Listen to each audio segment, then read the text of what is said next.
Now, China orders a COVID lockdown in Zhengzhou after violent protests. Residents of Zhengzhou's city center cannot leave the area unless they have a negative COVID test and permission from authorities. They're advised to not leave their homes unless necessary, the local government said. The restrictions, which will last 5 days from midnight Friday, affect more than 6 million people, about half the city's population.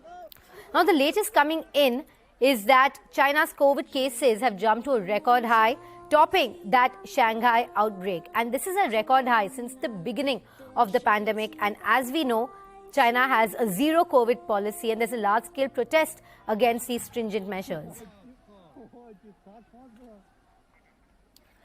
And this is the latest that's coming in on your screens there. The protesters chanting, "Defend our rights." Over the last few days, we've seen the kind of visuals that have been coming out from China. We've seen this in the past as well.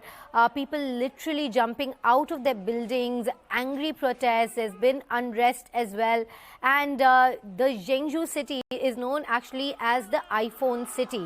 And the workers have been resisting these strict COVID curbs, which have also been affecting their livelihoods. But China, they're not backing down from their zero COVID policy. Going across to my colleague Abhishek Jha, who joins us with more details. Very good morning to you, Abhishek. These protests that have erupted, we've seen these in the past as well, and we've seen China being relentless when it comes to their zero COVID policy.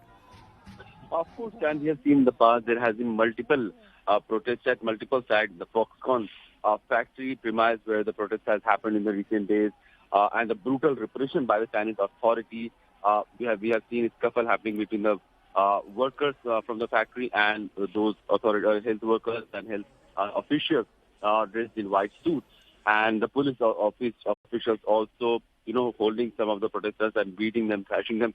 So this is the kind of thing that has become very frequent coming from China.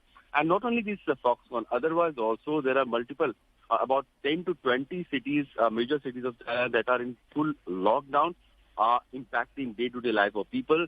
And this is happening as China is still